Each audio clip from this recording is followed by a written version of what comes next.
Hello students, welcome to Alpha 360 degree academy. आज आपण नवीन chapter सुरू करतो आहे, करंट इलेक्ट्रिसिटी. ठीक आहे. सो करंट इलेक्ट्रिसिटीमध्ये बघतोय आपण काय किंवा करंट काय असतो. तर काय असेल, an electric current is a flow of electric charge in electric circuit. This charge is often carried by moving electrons in wire. वायरमध्ये जे इलेक्ट्रॉन्स असतील त्या इलेक्ट्रॉनच्या मोशनमुळं या कंडक्टरमध्ये जो करंट फ्लो होत असतो काय. ठीक आहे. It can also be carried in electrolyte in both ions and electrons such as in plasma. ठीक आहे. आता करंटचा फॉर्म्युला काय असला बघा, the rate of flow of charge through any cross section of a conductor is called strength of electric current. And करंटलाच आपण काय म्हणतो की delta Q by delta T, किंवा त्याला काय म्हणतो, त्याचा फॉर्म्युला काय असेल, I or A. Dimensional formula असेल आय किंवा ए, आणि त्याचा एस युनिट असेल ॲम्पियर. ठीक आहे. Electric current is a fundamental scalar quantity. Next काय म्हणता येतं बघा, डेफिनेशन काय आहे, current through current conductor is said to be 1 ampere if charge of 1 coulomb flows through any cross section in 1 second. So I is equal to काय भेटलं आपल्याला, Q by T.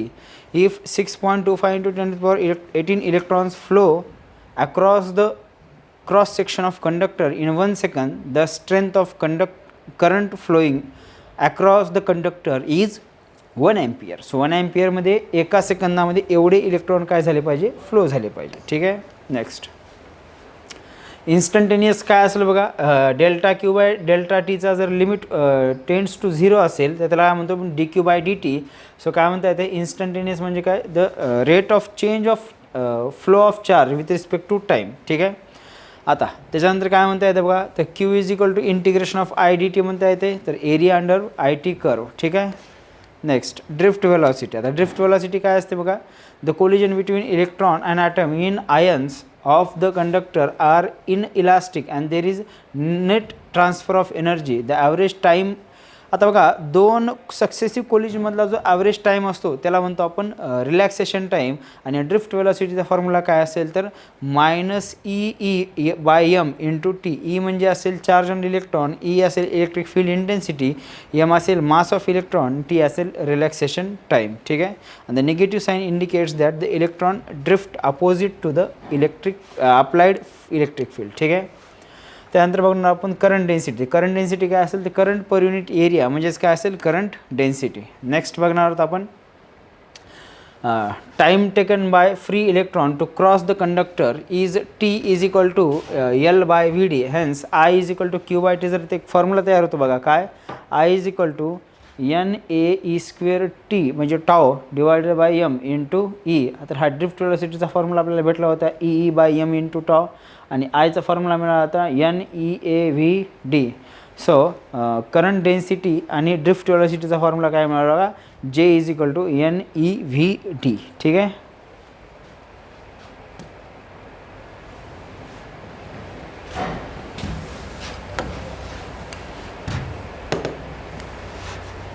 Next Ohm's law. तर Ohm's law काय म्हणतो बघा, at a constant temperature for given dimensions of both conductor, the strength of electric current through a conductor is directly proportional to the potential difference applied across the conductor. म्हणजेच काय म्हणायचं बघा, तर V आणि I कशा असतील, directly proportional असतील. म्हणजे I is proportional to V, म्हणजेच I is equal to 1/r into हे 1/r कोण असेल, तर proportionality constant. And this R is known as electric resistance of the conductor. ठीक आहे.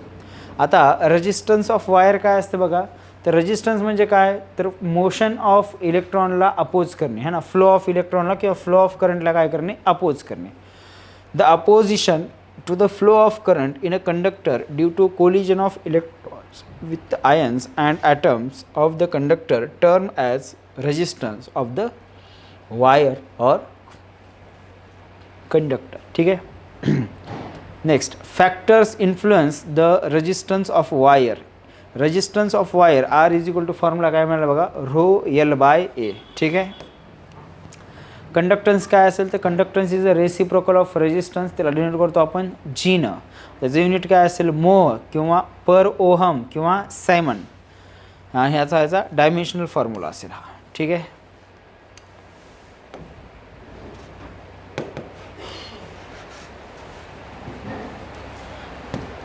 ठीक आहे. नेक्स्ट बघणार आपण कॉम्बिनेशन ऑफ रजिस्टर्स. आता पहिला बघितलं आपण रजिस्टर्स इन सिरीज कॉम्बिनेशन. बघा R1 R2 R3 हे सिरीज कॉम्बिनेशनमध्ये जोडलेलं आहे.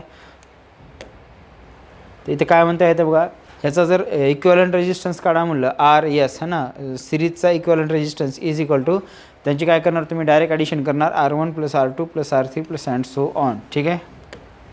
नेक्स्ट आता जर 3 रजिस्टर्स सिरीजमध्ये असतील तर त्यांच्यामधून सेम करंट फ्लो होतो.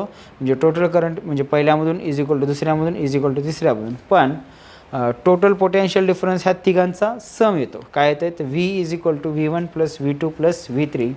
मग ओहम्स लॉनुसार म्हणता येते V is proportional to R, कारण I इज कॉन्स्टंट झाला तर V is proportional to R झाला. So V1 = V2 = V3 is equal to R1 = R2 = R3. म्हणजे ज्याचं पोटेन्शियल रेजिस्टन्स जास्त त्याचं पोटेन्शियल पण जास्तच असेल. ठीक आहे. नेक्स्ट आता when 2 resistors R1 and R2 are connected in series, जर दोघांना सिरीजमध्ये कनेक्ट केलं तर ह्याचा पोटेन्शियल काढायचं आपल्याला V1 आणि V2. तर ह्याच्या अक्रॉस पोटेन्शियल V1 असेल तर फॉर्म्युला काय झाला, ह्याचा resistance divided by R1 + R2 into total resistance R. ठीक आहे. सॉरी टोटल पोटेन्शियल V भेटला आपल्याला है ना. V2 इज इक्वल टू काय म्हणता येते V R2/R1 + R2. ठीक आहे. तर हे झालं सिरीज कॉम्बिनेशन. नेक्स्ट बघूयात आपण पॅरलल कॉम्बिनेशन. है ना, R1 R2 R3 parallelly connect केलेले असतील तर त्यांचा इक्विवलंट रेजिस्टन्सचा फॉर्म्युला काय येतो बघा.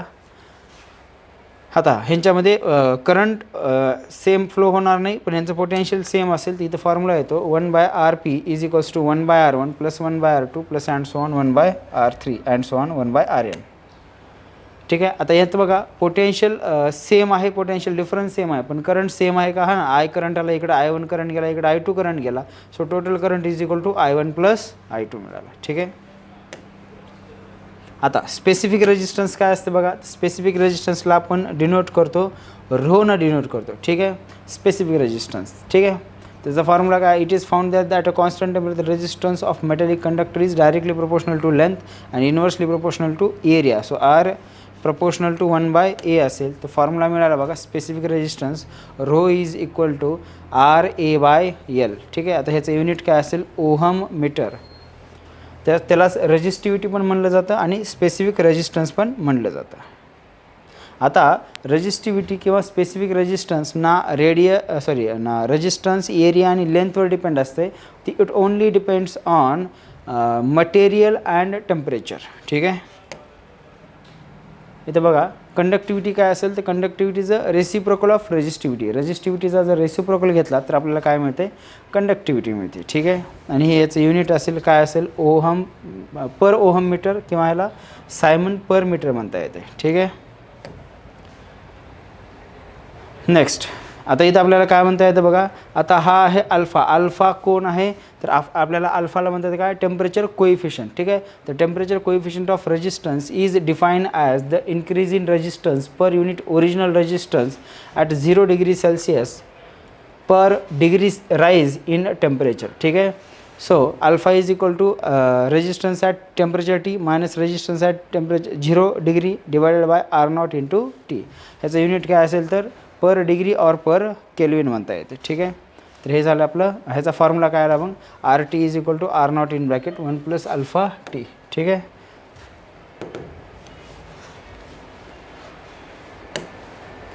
आता सेल काय असते बघा. The electric cell is a device in which a constant potential difference is maintain between its terminal either by chemical reaction और बाय मेकॅनिकल रिॲक्शन. ठीक आहे. सेल मेनली हॅज 2 टर्मिनल, एक हायर आणि एक लोअर पोटेन्शियल असे 2 terminal असतात. ठीक आहे. इथं इंटरनल रेजिस्टन्स म्हणजे काय असेल बघा. तर ॲक्च्युली हे 2 एकमेकांना कनेक्टेड नसतात, ह्यांच्यामध्ये गॅप असतो. काय असतो ह्याच्यामध्ये, एक इलेक्ट्रोलाइट भरलेला असते, एक असतो हायर पोटेन्शियल, एक असतो लोअर पोटेन्शियल. हे असतात इलेक्ट्रोड्स. ठीक आहे. ह्या पॉझिटिव्ह इलेक्ट्रोड आहे, हा निगेटिव्ह इलेक्ट्रोड आहे. ठीक आहे. तर इथून जो करंट पास होतो, इथून लाईट लागते, ते परत वापस आल्यावर इथून हे एकमेकावर जमा होतात. चालते. The resistance offered by the electrolyte and electrodes of a cell is known as internal resistance of cell.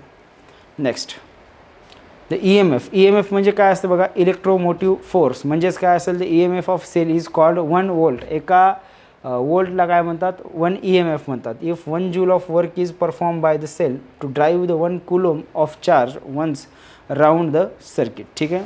याचं युनिट काय असेल, व्होल्टेज असेल व्होल्ट, आणि डायमेन्शन फॉर्म्युला असेल हा. Next terminal potential difference. आता टर्मिनल पोटेन्शियल डिफरन्स म्हणजे काय, तर ह्या दोन टर्मिनलचं जे पोटेन्शियल डिफरन्स असेल त्यालाच काय म्हणतो आपण, टर्मिनल पोटेन्शियल डिफरन्स. ठीक आहे.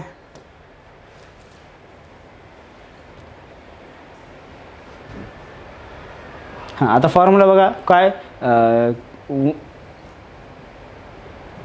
चार्जिंग आणि डिस्चार्जिंग वयात. डिस्चार्जिंग ऑफ सेल म्हणजे काय होत असतो की ह्या सेलला आपण डिस्चार्ज करायला लागलो, जसं की आपण मोबाईल यूज करतो, याचा अर्थ मोबाईलची बॅटरी काय व्हायला लागली, डिस्चार्ज व्हायला लागली. ठीक आहे. याचा अर्थ सोर्स कोण आहे, तर सोर्स असेल बॅटरी, आणि यूज कुठं करतो आपण, यूज आपण करतो एक्सटर्नल रेजिस्टन्ससाठी यूज करतो. ठीक आहे. सो इथं म्हणता येते when a current is drawn from a cell, current inside the cell is from cathode to anode and current outside cell is from anode to cathode, this case EMF is more than terminal voltage, है ना. तर डिस्चार्जिंगमध्ये काय होतं बघा, ह्याचं EMF terminal व्होल्टेजपेक्षा कसं असलं पाहिजे, जास्त असलं पाहिजे, तरच काय करंट इकडून फ्लो होतो. तर इथं फॉर्म्युला टर्मिनल व्होल्टेज किंवा terminal potential difference V is equal to काय असेल, E मायनस IR. तर R काय असेल, त्याचं इंटरनल रेजिस्टन्स ऑफ सेल असतो. ठीक आहे. इथं सेम चार्जिंग व्हायला, याचा अर्थ काय, करंट आता बॅटरीच्या मध्ये चालला आहे आणि डिस्चार्जिंगमध्ये करंट बॅटरीतून बाहेर यायला होता. ठीक आहे. तर इथं पण टर्मिनल पोटेन्शियल व्होल्टेज काय असेल, V is equal to E plus IR. ठीक आहे.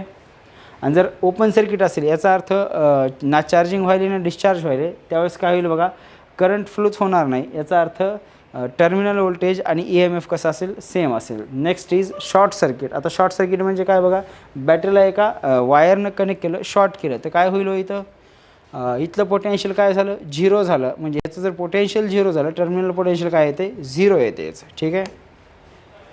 आता ग्रुपिंगचा अर्थ काय होतो बघा, की नंबर ऑफ सेल एकमेकांना सिरीज किंवा पॅरलमध्ये कनेक्ट करणे. तर पहिल्यांदा बघूयात आपण सिरीज कॉम्बिनेशन. सिरीज कॉम्बिनेशनमध्ये काय बघितलं हो का, ह्याचं EMF E1 आहे, R1 आहे, रेजिस्टन्स याचा, अशी दुसरी बॅटरी तिसरी बॅटरी जोडलेली आहे. तर आपल्याला काय माहिती आहे की डिस्चार्ज होत असेल तर V is equal to E minus IR याले. याला जर सॉल्व केलं तर आपल्याला एक फॉर्म्युला मिळतो, V equivalent is equal to E equivalent minus I into R equivalent. ठीक आहे. तर इथे फॉर्म्युला मिळाला आपल्याला, I is equal to VN minus EN divided by RN. हा मोस्ट इम्पॉर्टंट फॉर्म्युला, याला आपल्याला काय करायचं आहे, लक्षात ठेवायचं आहे. ठीक आहे. नेक्स्ट आता पॅरलल कॉम्बिनेशन बघूयात आपण. पॅरलल कॉम्बिनेशनमध्ये काय होतं बघा, की जे EMF आहे ते कसे जोडलेले आहेत, पॅरलली कनेक्टेड आहेत. याचं EMF E1 आहे, रेजिस्टन्स R1 आहे, EMF E2 आहे, रेजिस्टन्स R2 आहे, अँड सो ऑन. ठीक आहे. तर इथे काय होतं बघा, त्याचा जो नेट EMF असेल, तर नेट EMF चा फॉर्म्युला काय मिळाला आपल्याला, V is equal to E minus IR terminal voltage, आणि I इज इक्वल टू काय मिळालं, E minus V by R. ठीक आहे. मग ह्याचा फॉर्म्युला काय मिळतो बघा, इथं I equivalent is equal to I1 plus I2 plus and so on, आणि 1 by R equivalent is equal to 1 by R1 plus 1 by R2 plus and so on. ठीक आहे.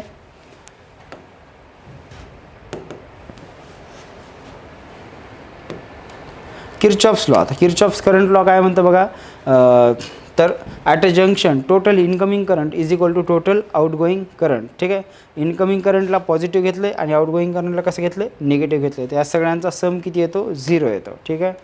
तर Kirchhoff's current law state that the total incoming current is equal to total outgoing current. ठीक आहे ना. आता incoming कोण आहेत बघा, I1 आहे, I2 आहे आणि I4 आहे, आणि आउटगोईंग कोण आहेत बघा, I5 आहे आणि I3 आहे. ठीक आहे. तर आउटगोईंग आणि इनकमिंग कसं असेल, दोघांचा सम सेम असेल. Next, and algebraic sum of current at a junction is zero, है ना. टोटल सम ऑफ करंट कसा असेल तर झिरो असेल. किर्चॉफ्स व्होल्टेज लॉ काय म्हणते बघा, Kirchhoff's voltage law state that the algebraic sum of potential difference of all component on and source of EMF is equal to zero. म्हणजे summation of IR plus summation of E is equal to काय असेल, zero असेल. ठीक आहे. इथं बघता येतं आपल्याला, आपल्याकडे एक सर्किट दिलेलं आहे. ठीक आहे. इथून सेल आणि काही रेजिस्टन्स जोडलेले आहेत, आणि आपल्याला काय विचारलं आहे, किर्चॉफ्स व्होल्टेज लॉ अप्लाय करायचं. काय होईल बघा, इथून इथे एक लूप कन्सिडर केलं, हे एक लूप झालं आणि हे एक लूप झालं. तर या लूपमध्ये बघा करंट कसा कसा फ्लो आला, इथून I1 आला, इकडे गेला I2, इकडून I2 आला. तर इथे काय झालं बघा, I1 प्लस I2 इकडे आला, परत इकडे I1 गेला, इकडे I2 आला. तर ह्याचा आपल्याला टोटल सम किती येतो, झिरो येतो. याचा पण सम किती येतो, झिरो येतो. ठीक आहे.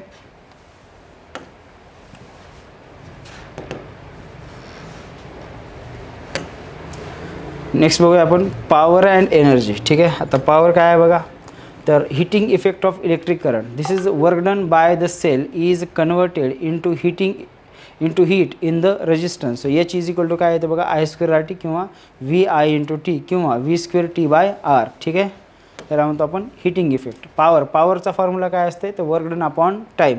आता वर्क डन बघितलं आपण, V I T by T, T T cancel झालं, काय झालं, व्ही इंटू आय किंवा आय स्क्वेअर आर किंवा व्ही स्क्वेअर बाय आर. आणि पॉवरचं युनिट काय असेल, वॉट किंवा जूल पर सेकंद. आता एनर्जी काय असते बघा, इतर इलेक्ट्रिक एनर्जी म्हणजे काय असते, electric power into time. So power तर माहिती आहे आपल्याला आणि टाईम तर टी झाला. So work done is equal to I V into delta T मिळालं. ठीक आहे, पॉवर बघा, तर पॉवरचा फॉर्म्युला मिळाला आपल्याला आय व्ही किंवा आय स्क्वेअर आर किंवा व्ही स्क्वेअर बाय आर. ठीक आहे,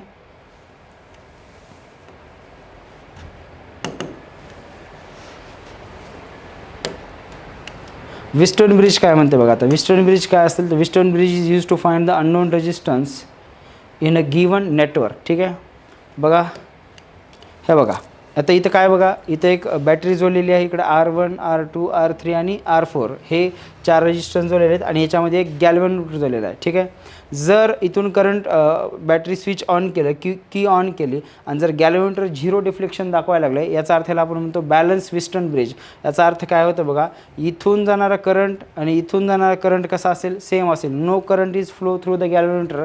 याचा अर्थ काय होतं बघा, I1 R1 is equal to I2 R2 है ना, आणि I2 R3 is equal to R3 I4. म्हणजेच काय लिहिता येते, R1 upon R2 is equal to R3 upon R4. ठीक आहे, तर हा झाला विस्टर्न ब्रिज है ना. त्याच्यानंतर बघणार आहोत आपण मीटर ब्रिज. मीटर ब्रिजचा पण यूज काय होतो, to it is use to find the unknown resistance. ठीक आहे, तर हा अननोन रेजिस्टन्स आहे, हा आपल्याकडे नोन रेजिस्टन्स आहे. इथं गॅल्व्हॅनोमीटर आहे, ह्याला जॉकी लावलेली असते आणि हे एक 1 मीटरची स्केल लावलेली असते. आता आपण काय करतो, इथं स्विच ऑन केलं तर जिथं जॉकी 0 डिफ्लेक्शन दाखवल, याचा अर्थ काय आहे, मीटर ब्रिज कसा झाला, बॅलन्स झाला. मग याचा फॉर्म्युला सांगता येतं बघा, X by R is equal to resistance of wire A D म्हणजे इथून इथपर्यंत डिवायडेड बाय डी सी. मग ह्याचं फॉर्म्युला काय मिळाला, X by R is equal to sigma L into X म्हणजे इथलं length divided by sigma 100 minus L X. ठीक आहे, आणि मग ह्याचा फॉर्म्युला मिळतो आपल्याला काय बघा, हे सिग्मा जर कॅन्सल केलं तर X by R is equal to L X upon 100 minus L X. ठीक आहे, तर हा आपला झाला विस्टर्न ब्रिज. ठीक आहे, तर इथं आपला करंट इलेक्ट्रिसिटी संपतो. त्यानंतर बघूयात आपण मॅग्नेटिझम. ठीक आहे, मॅग्नेटिझम अँड मॅटर काय असतं बघा. पोल काय असतं, तो मॅग्नेटला 2 पोल असतात, एक नॉर्थ पोल असतो आणि दुसरा साऊथ पोल असतो. ठीक आहे, याला बार मॅग्नेट म्हणतो आपण. The pole pointing the south was termed as south pole of the magnet. आता समजा जर एखाद्या मॅग्नेटला आपण कट केलं, जसं कट केलं तसं इथं नॉर्थ पोल होता, हा साऊथ पोल होता. जसं कट केलं तर हा आता नॉर्थ पोल म्हणून काम करेल आणि हा काय करेल, साऊथ पोल म्हणून काम करेल. ठीक आहे, आणि एकदा का कट केला ते परत वापस काय होणार नाहीत, अटॅच होणार नाहीत. ठीक आहे, नेक्स्ट मॅग्नेटिक मोमेंट काय असते, तर त्यालाच आपण पोल स्ट्रेंथ म्हणतो. ठीक आहे, तर पोल स्ट्रेंथ काय आहे, concentration of strength of magnetism at the poles of magnet is called as pole strength. मग एन काय असेल, नॉर्थ पोलची पोल स्ट्रेंथ असेल +m आणि साऊथ पोलची पोल स्ट्रेंथ असेल -m आणि it is a scalar quantity आणि त्याचं युनिट असेल ॲम्पियर मीटर. ठीक आहे, नेक्स्ट मॅग्नेटिक लेंथ है ना. लेंथ ऑफ मॅग्नेटला काय म्हणतो आपण, मॅग्नेटिक लेंथ. ते किती घेतली आपण, 2L. The distance between the fictitious north and south pole are called magnetic length. ठीक आहे, it is a vector quantity directed from south pole to north pole. ही साऊथकडून नॉर्थकडं डायरेक्शन असते. ह्याचा SI युनिट आहे मीटर है ना. ऑब्वियसली लेंथ आहे तर युनिट असणार आहे मीटर. मग magnetic length is less than geometric length.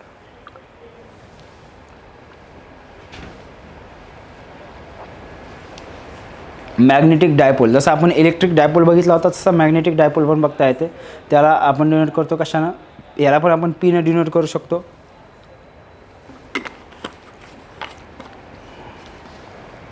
काय म्हणलं बघा, the pair of equal and opposite fictitious magnetic pole north pole of pole strength +m and -m separated by distance 2L. ठीक आहे, तिथं फॉर्म्युला काय भेटला बघा, एक ॲक्सियल आणि एक इक्वेटोरियल. ठीक आहे, an imaginary straight line passes through the 2 fictitious poles of a dipole is called axis of the dipole.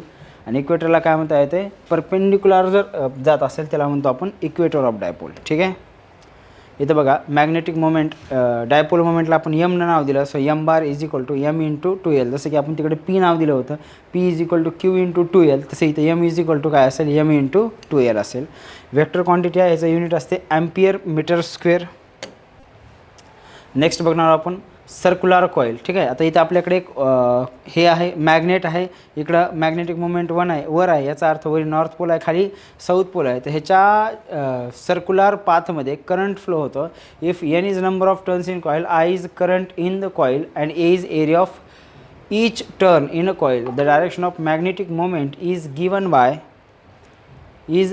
Bye the right hand screw rule. ठीक आहे. जर मॅग्नेटिक मोमेंट आहे ना, करंट जर असा फ्लो होत असेल तर मॅग्नेटिक मोमेंटची डायरेक्शन कुठं असेल, वर असेल. नेक्स्ट आता आपल्याला दोन मॅग्नेटचा जर नेट मॅग्नेटिक मोमेंट काढायचं, कारण वेक्टर क्वांटिटी आहे, तर फॉर्म्युला काय लागेल, M is equal to under root m1 square plus m2 square plus 2m1 m2 cos theta. Coulomb's inverse स्क्वेअरला. आता तर इथं पण कुलोमला लावता येतं तुम्हाला. काय, F is equal to m1 m2 by D square, where mu naught upon 4 पायचं व्हॅल्यू काय ते बघा. म्यू नॉट म्हणजे कोण असेल तर ॲब्सल्यूट परमिएबिलिटी ऑफ मीडियम. आणि जर इथं आपण मीडियम एअर किंवा व्हॅक्यूम घेतलं तर त्या ठिकाणी म्यूच्या ठिकाणी काय लागेल, म्यू नॉट लागेल. ठीक आहे. तर म्यू नॉट कोण असेल, परमिएबिलिटी ऑफ फ्री स्पेस. आणि तिकडे इप्सिलॉन नॉट कोण होतं, तर परमिटिव्हिटी ऑफ फ्री स्पेस. ठीक आहे.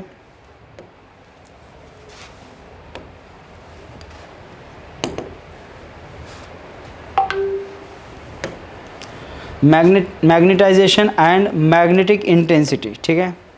आता बघा magnetization and magnetic intensity. In a bulk material the magnetic moment add up vectorially and they can give a net magnetic moment which is non-zero if we define magnetization m of sample to be equal to its net magnetic moment per unit volume. So capital M is equal to काय मिळाला, m net divided by v, where m is vector quantity with dimension L minus 1 and A is measured in unit of ampere per meter. ठीक आहे. आता काय म्हणलं बघा, consider a long solenoid of n turns per unit length and carrying a current I, the magnetic field in the interior of solenoid is given bye. तर त्याच्या सेंटरला जी magnetic field असेल त्याचा फॉर्म्युला झाला B naught is equal to mu not into N I. ठीक आहे. आणि net magnetic फील्डचा formula काय मिळाला बघा, express as B is equal to B naught plus B M. आणि बी एम कोण आहे, तर is the field contributed by material core. है ना, कोरच्या मध्ये जे मटेरियल भरतो आपण त्याच्यामुळे झालेली फील्ड. ठीक आहे. If turns out that this additional field B M is proportional to magnetisation of M material and express as, तर बी एमचा फॉर्म्युला काय मिळाला, म्यू नॉट इंटू एम. आणि ह्यालाच काय म्हणतो आपण, बायोट सॅवर्ट्स लॉ. काय म्हणलं आपण, Biot Savart's law. It is convenient to introduce another vector field H called magnetic intensity, which is defined as, तर H चा फॉर्म्युला म्हणला B by mu naught minus M. H कोण आहे, तर where H is same dimension as M and measure in units of ampere per meter, thus the total magnetic field B is written as B is equal to mu naught in bracket H plus M. ठीक है. Next we have partition the contribution of the total magnetic field inside the sample into two parts, one due to external factors such that current in solenoid, this is represented by H, the other is due to a specific nature of magnetic material named as M. ठीक है. So latter quantity can be influenced by external factor and this influence is mathematically represented as m is equal to xi h. So xi is dimensionless quantity and appropriately called as magnetic susceptibility. ठीक है. And this is measured of how magnetic material responds to an external field. It is a small and positive of materials which are called paramagnetic. It is a small and negative for materials which are termed diamagnetic. The relation between B and H is given by, तर काय आलं बघा, B is equal to mu naught in bracket 1 plus susceptibility into H असेल. ठीक आहे. तर हा आपल्याला फॉर्म्युला मिळाला.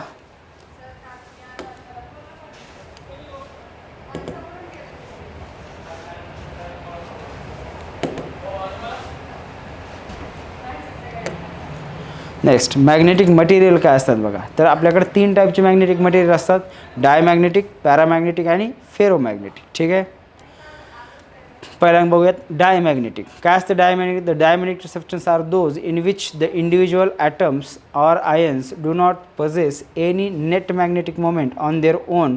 Diamagnetic substances have a tendency to move from stronger to weaker part of external magnetic field. When such substances are placed in external magnetizing field, they get feebly magnetized in the direction opposite to a magnetizing field, and that is the field lines are repelled or expelled. In other words, unlike the way a magnet attract metals like iron, it would repel a diamagnetic substance. ठीक आहे. तर बघा इथं म्हणता येतं example of diamagnetic substance कोण कोण आहेत? गोल्ड आहे, सिल्वर आहे. ठीक आहे. त्यानंतर बिस्मथ आहे, ग्लास आहे, लीड आहे, वॉटर आहे, सोडियम क्लोराईड आहे, त्याच्यानंतर मार्बल आहे. हे कोण आहेत? डायमॅग्नेटिक मटेरियल्स आहेत. ठीक आहे. तर डायमॅग्नेटिक मटेरियल्स बघा, when such substances are placed in external magnetizing field they get feebly magnetize in the direction opposite to magnetic field. ठीक आहे. आता पॅरामॅग्नेटिक काय असतात बघा. The paramagnetic substances are those in which each individuals atoms of molecules or ion has a net non zero magnetic moment of its own. ठीक आहे. When such substances are placed in external magnetic field, they get feebly magnetized in the direction of magnetizing field. तर हे काय झालं बघा paramagnetic सबस्टन्सेसबद्दल. Paramagnetic substances कोण आहेत? Aluminium, platinum, manganese, chromium, calcium है ना, लिक्विड ऑक्सिजन, हे कोण आहेत? पॅरामॅग्नेटिक सबस्टन्सेस आहेत. ठीक आहे. इथं बघू शकतो आपण हे आपल्याला काय म्हणता येतं? When paramagnetic liquid contained in a watch glass is placed on two poles lying close to each other, it shows the elevation in the middle, and when poles pieces are moved apart then it get accumulated at the side of A. तर बघितलं असेल तर बघा इथे काय तयार झालं? Elevation तयार झालेलं आहे. ठीक आहे. नेक्स्ट आता इथं बघा समजा एक पॅरामॅग्नेटिक मटेरियल आहे आणि ह्याला साऊथ पोल आणि नॉर्थ पोलच्या काय केलं आपण? हँग केलं. तर काय म्हणतात? Wien paramagnetic substance is suspended freely in a uniform magnetic field, the rod aligns itself in the direction parallel to direction of magnetic field. बघा ऑटोमॅटिक लोक काय करेल? तो अलाइन करेल. आता ही magnetization of paramagnetic material is inversely proportional to absolute temperature. म्हणजे ज्याचं टेम्परेचर जास्त त्याचं मॅग्नेटायझेशन कसं असेल? कमी असेल. ठीक आहे.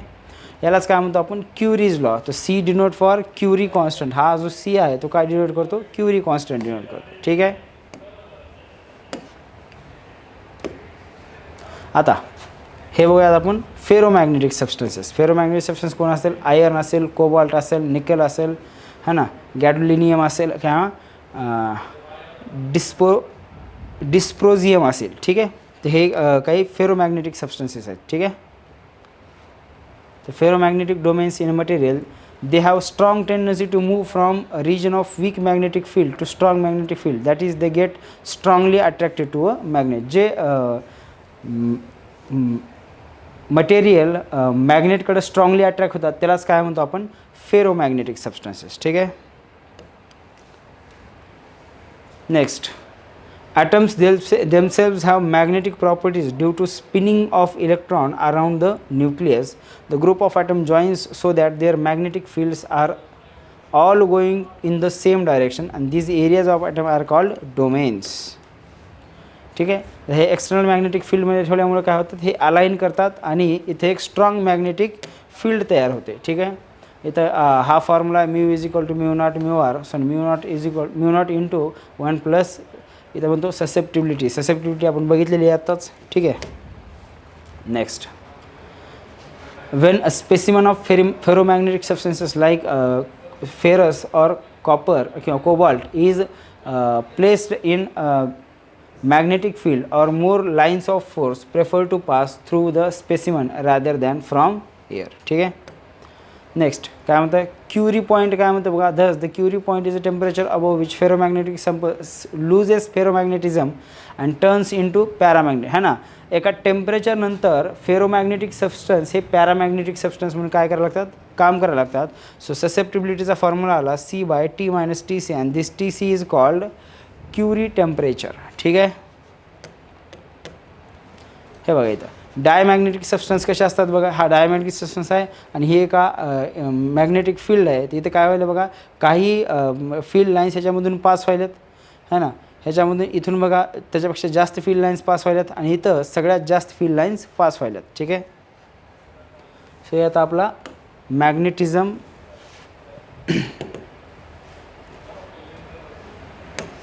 Next hysteresis curve. आता हिस्टेरिसिस कर्व काय असते बघा, की जर हा सॉफ्ट आयर्न असेल, है ना, सॉफ्ट आयर्नला आणि हे बघा हे काय म्हणलं आपण, the relationship between magnetic field, है ना, हे मॅग्नेटिक फील्ड आहे आणि मॅग्नेटिक फ्लक्स डेन्सिटी. आता ह्यालाच काय म्हणतो आपण, बीनं नाव दिलं, will flow a Curie top to a point where further increases in magnetic field strength will result in no further change in flux density and this condition is called as magnetic saturation till point A. ठीक आहे. इथे काय काय होतं बघा आता, the plotted relationship will follow a different curve back towards zero field strength at which point it will be offset from the original curve by an amount called the remagnet flux density किंवा retentivity म्हणतो आपण त्याला, as shown in the figure. ठीक आहे. तर इथं बघा हा सुरुवातीला इथं असेल, ह्याचा जर मॅग्नेटिझिंग फोर्स वाढवला तर ह्याचं सॅच्युरेशन होऊन इथं पोहोचेल. पुन्हा काय येईल बघा, हा काढून घेतला तर खाली येईल इकडं, ह्याला होतं रिटेंटिव्हिटी. परत अजून जर काढून घेतलं एच व्हॅल्यू बीची व्हॅल्यू 0 केली पण H0 होणार नाही, त्याला म्हणतो कोरिसिव्हिटी. ठीक आहे. अजून जर काढून घेतला त्याला सॅच्युरेशन अपोजिट डायरेक्शन. समजा आपण फोर्स वाढवला तर हा इथे येऊन पोहोचतो आणि जर अजून वाढवला आणि हे जर 0 व्हॅल्यू झाली तर H झाला बघा इथं आणि B झाली 0. ठीक आहे. हां, आता हे हिस्टेरिसिस बघा, हा स्टीलसाठी आहे आणि हा सॉफ्ट आयर्नसाठी आहे. ठीक आहे. इथे काय म्हणता येते, coercivity of soft iron is less than coercivity of steel. ठीक आहे. तर इथं संपतो आपला magnetism and matter. Next chapter आपण सुरू करतोय इलेक्ट्रोमॅग्नेटिक इंडक्शन. ठीक आहे. आता इलेक्ट्रोमॅग्नेटिक इंडक्शनमध्ये काय काय बघणार आहोत बघा आपण, मॅग्नेटिक फ्लक्स काय असते, फॅराडेज एक्सपेरिमेंट काय असते, फॅराडेज लॉज ऑफ EMI असते, लेन्झ लॉ, त्याच्यानंतर conservation of energy, expression of induce EMF base on both laws. त्याच्यानंतर हे पुढचे आपण पॉईंट बघणार आहोत, ईडी करंट वगैरे वगैरे. ठीक आहे.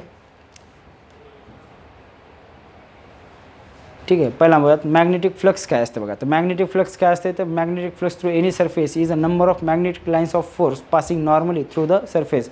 जसं आपण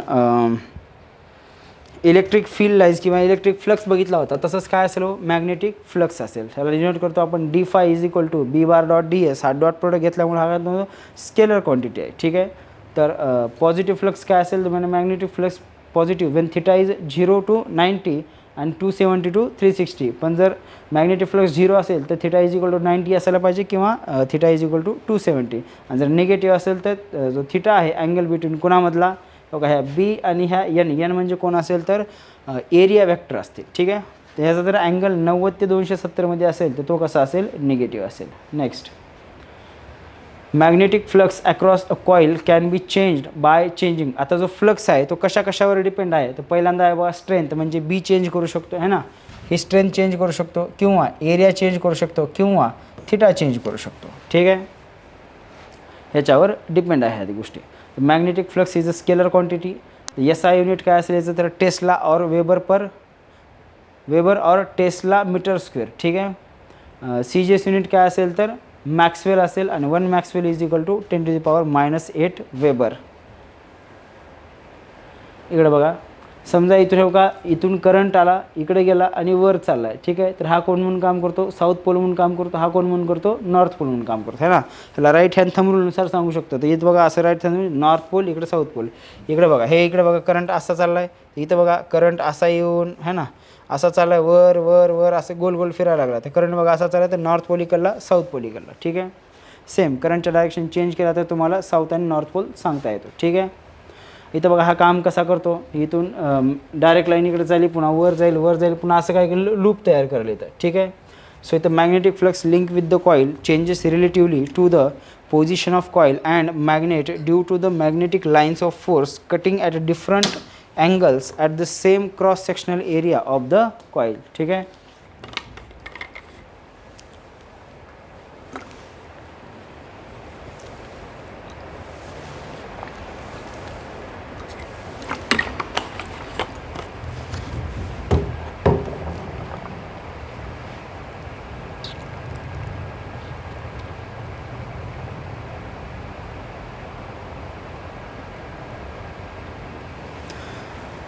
नेक्स्ट आता इथून काय ऑब्झर्व केलं तर relative motion between coils and magnet है ना, हे काही पॉईंट्स आहेत ते आपल्याला फक्त ऑब्झर्व करायचे आहेत आणि त्याच्या नोट्स दिलेल्या आहेत काही. ठीक आहे. नेक्स्ट फॅराडेने काय एक्सपेरिमेंट केला, when a primary circuit is close current grows from 0 to maximum value. During this period changing current induce changing magnetic flux across the primary है ना. इथून जर करंट फ्लो झाला तर तो इंड्यूस करंट या कॉईलमध्ये पण फ्लो होतो आणि त्यालाच काय म्हणतो आपण फॅराडेचा एक्सपेरिमेंट म्हणतो. ठीक आहे.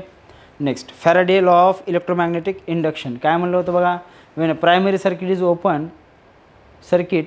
open current circuits for maximum value to 0. During this period changing current induces changing magnetic flux across the primary coil. पहिला लॉ काय म्हणतो बघा, whenever there is a change in magnetic flux linked with the circuit and EMF, hence a current is induced in the circuit. However, it lasts only so long as the magnetic flux is changing. Next काय म्हणतो बघा, the magnitude of induced EMF is directly proportional to the rate of change of magnetic flux linked with the circuit. ठीक आहे. हां Lenz law बघून घ्या. Lenz law काय म्हणतो बघा, the direction of induce EMF or induce current is such that it opposes the change that it producing it. If the current is induce due to motion of magnet then the induce current in the coil sets itself to stop the motion of है ना. जर त्याला आपण मोशनमध्ये ठेवलात तर induce करंटच त्याला काय करतो, अपोज करतो त्याच्या मोशनला. ह्यालाच काय म्हणतो आपण लेन्झ लॉ म्हणतो. ठीक आहे. Next E is equal to काय आलं बघा, मायनस d∅/dt. तर आपल्याकडे एक फॉर्म्युला मिळाला dq is equal to minus d∅/dr. ह्यालाच काय म्हणतो आपण changing magnetic field. Methods of producing induce EMF कशा कशाच्या मेथड्स आहेत ह्या, तर पहिली आहे changing magnetic field, B change करू शकतो. दुसरा आहे changing area of cross section, area of cross section change केल्यामुळे पण काय होते मॅग्नेटिक फील्ड चेंज होते. ठीक आहे. इथं फॉर्म्युला येतो बघा मायनस BLV. कितीच्या स्पीडनं तुम्ही याला घेऊन चालात त्याच्यामुळे इथं काय तयार होतो, मॅग्नेटिक फील्ड जर चेंज केली तर इंड्यूस EMF काय होतं इथं जनरेट होतं. सो इंड्यूस EMFचा फॉर्म्युला मिळाला BLV. आता according to Lenz's rule the direction of induce current is such that it opposes the cause of changing magnetic field. है ना. ह्याला आपण सांगू शकतो काय Fleming right hand thumb rule. काय म्हणते, this shows force magnetic field and electric current. ठीक आहे. ह्याला म्हणतो आपण काय Fleming right hand rule. Next काय बघणार आपण changing the orientation of coil, म्हणजे थिटा चेंज केल्यामुळं मॅग्नेटिक फील्ड चेंज होते आणि त्याचा फॉर्म्युला काय येतो बघा, तर phi is equal to NBA cos ωt आणि E is equal to E0 sin ωt. ठीक आहे. Next the EMF changes continuously in a magnetic field and periodically direction with respect to time. आता इथं बघा इलेक्ट्रिक फील्ड टाईमसोबत काय होते change व्हायले, तर E इज इक्वल टू काय मिळाला फॉर्म्युला E0 cos ωt किंवा E0 sin ωt. जर ह्याचा फेज चेंज केला तर का ह्याचा फेज चेंज केला तर आता हा काय झाला फेज चेंज करून cos ωt म्हणून काम करायला लागला. ठीक आहे. नेक्स्ट एडी करंट और फॉकल्ट करंट. आता एडी करंट म्हणजे काय असतं बघा, इंड्यूस सर्क्युलेशन है ना. एखाद्या मटेरियलमध्ये जर सर्क्युलेटिंग करंट फ्लो होत असेल तर current produces on solid metal due to change in magnetic field and the metal are called eddy current. ठीक आहे. त्याचे ॲप्लिकेशन काय आहेत बघा, इंडक्शन. अच्छा आपण घरी आपण इंडक्शन मशीन यूज करतो बघा है ना, पाणी गरम करण्यासाठी किंवा स्वयंपाक करण्यासाठी इंडक्शन मशीन यूज करतो है ना. ते बघा ते त्याचं ॲप्लिकेशन आहे कुणाचं, एडी करंटचं. ठीक आहे. तर हे काय ह्याचे ॲप्लिकेशन्स आहेत आपण. नेक्स्ट सेल्फ इंडक्शन काय असतं बघा, सेल्फ इंडक्शन म्हणजे काय, the self induction is phenomenon of inducing EMF in the self coil due to change in current and hence the change in magnetic flux in the coil. तर स्वतःच्याच change in करंटमुळं जर magnetic flux change होत असेल तर त्यालाच काय म्हणतो आपण, सेल्फ इंडक्शन म्हणतो. आता सेल्फ इंडक्शनचा फॉर्म्युला काय असेल बघा, तर E is equal to minus d∅dt किंवा E is equal to minus L dL/dt. ठीक आहे. नेक्स्ट आहे बघा, सेल्फ इंडक्शनला आपण डिनोट करतो हेनरीनं, Hनं डिनोट करतो. ठीक आहे. सो इथं फॉर्म्युला काय मिळाला बघा आपल्याला, B is equal to mu not into NL आणि magnetic flux link with across N coils, N turns of the coil, mu not is equal to phi is equal to mu not N² IA आणि L is equal to formula मिळाला mu not N² A/L किंवा mu not N² A into L. ठीक आहे. तर हा वर्कडनचा formula आहे. Next mutual induction. आता म्युच्युअल म्हणजे काय की दुसऱ्यामुळं झालेलं आहे ना. Mutual induction is a phenomena of inducing EMF in the secondary coil due to change in current in the primary coil. Primary कॉईलमध्ये करंट चेंज झाल्यामुळे चेंज कशामध्ये झाला, सेकंडरी कॉईलमध्ये करंट चेंज झाला and hence change in magnetic flux in the, त्याच्यामुळे secondary कॉईलमध्ये पण magnetic फ्लक्समध्ये चेंज होतो. त्यालाच काय म्हणतो आपण, म्युच्युअल इंडक्शन. ठीक आहे. त्याला एमनं डिनोट करतो आपण. आणि म्युच्युअल इंडक्शनचं युनिट काय असेल तर हेनरी आणि सेल्फ इंडक्शनचं पण युनिट काय असेल तर हेनरीच असेल. ठीक आहे. Next mutual induction of two long coaxial solenoid. जर दोन सोलिनॉइड एकमेकांमध्ये हे केले, टर्न केले, तर त्याचा जो magnetic field due to primary solenoid काय असेल, B1 is equal to mu not N1 I1. ठीक आहे. मग इथं म्हणता येतं बघा M21 is equal to mu not N1 N2 A/I किंवा mu not N1 into A into I. ठीक आहे. तसंच M12 पण सांगता येते, सेम फॉर्म्युला आहे, mu not N1 N2 A into I. दोघांचा फॉर्म्युला कसा असेल, सेम असेल.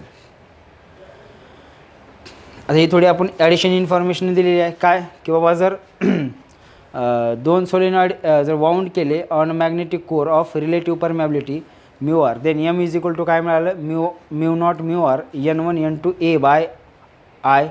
I म्हणजे काय असेल, करंट फ्लो असेल. ठीक आहे.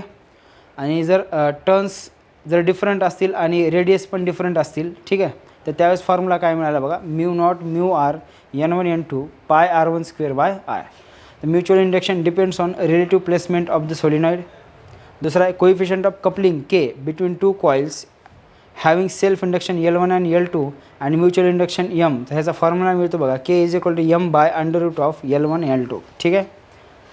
आणि जर L1 L2 सिरीजमध्ये असतील तर L is equal to L1 plus L2 आणि L1 L2 जर पॅरललमध्ये असतील तर 1/L is equal to 1/L1 plus 1/L2. इथं आपला इलेक्ट्रोमॅग्नेटिक इंडक्शन संपतो. नेक्स्ट आपण चालू करतोय अल्टरनेटिंग करंट AC. ठीक आहे. आता AC काय असतं बघा, अल्टरनेटिंग करंट, अल्टरनेटिंग EMF ह्या चॅप्टरमध्ये आपण एवढी इन्फॉर्मेशन बघणार आहोत. आता alternating EMF is that EMF which continuously changes in magnitude and periodically reverse the direction. ठीक आहे. तर AC काय करते बघा, त्याचं मॅग्निट्यूड पण चेंज करते आणि त्याचा पिरियड पण चेंज करते, है ना. हा असा त्याचं काय चेंज व्हायला, मॅग्निट्यूड ॲज वेल ॲज पिरियड. त्याचा सिम्बॉल काय असेल बघा, ह्या टाईपमध्ये आपण जे आपल्या घरी येतं आहे ते काय असते, AC करंट असते. Next is average or mean value of AC alternating current. त्याचा फॉर्म्युला लक्षात ठेवायचा फक्त, I मीन व्हॅल्यू किंवा I average is equal to 2I0/π. कधी वेन कंप्लीट सर्किट होत असेल. ठीक आहे. तर average or mean value of हे किती असेल, 2E0/π असेल. नेक्स्ट RMS करंट काय असतं बघा, RMSचा फॉर्म्युला काय असतं तर IRMS is equal to I0/√2. त्याची व्हॅल्यू येते 0.707 I0. ठीक आहे.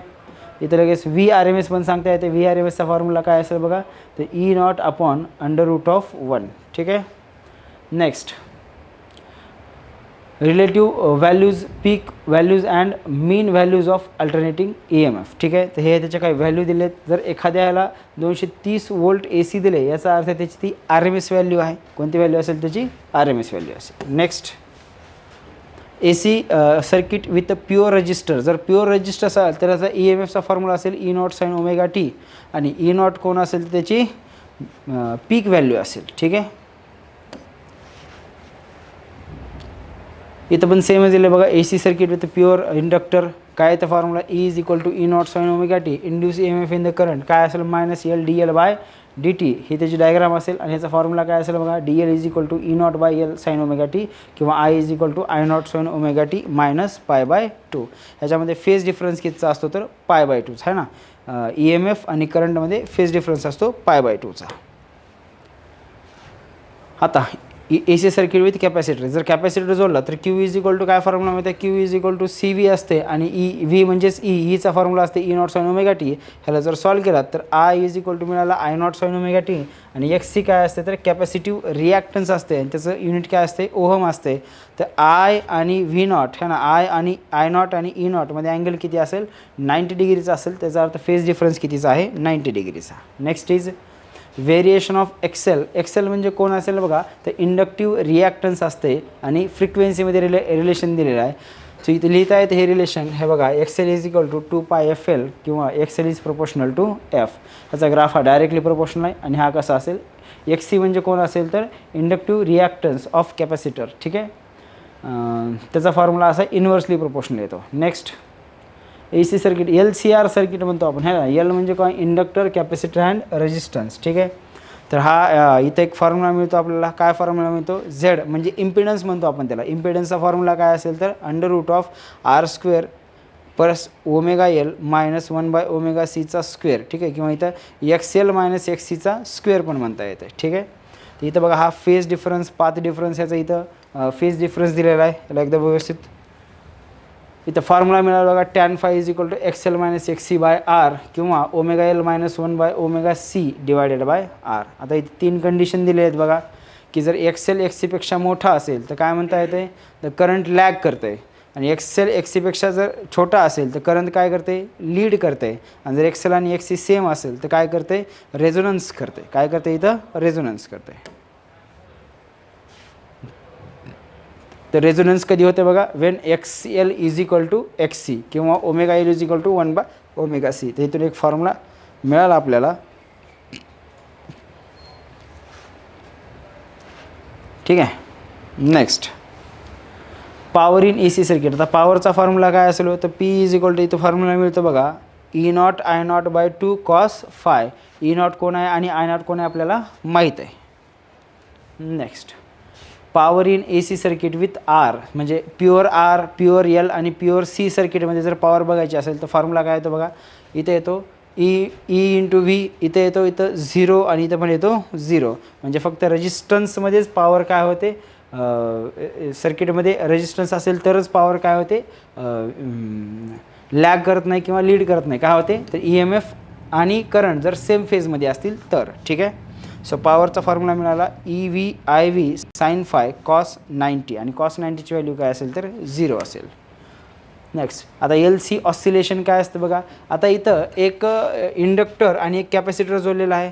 इथं काय होतं बघा, at T is equal to 0 potential energy maximum आहे कुणाची ई आणि पोटेन्शियल ऑफ बी काय असेल 0 असेल. ठीक आहे, नेक्स्ट काय म्हणलं बघा, at T is equal to T by 8 म्हणजे टाईम पिरियडच्या 1/8ला पोटेन्शियल एनर्जी ऑफ ई आणि यू कसं असेल, सेम असेल. इथं 1/4ला किती असेल, ह्याची मिनिमम असेल आणि ह्याची मॅक्सिमम असेल.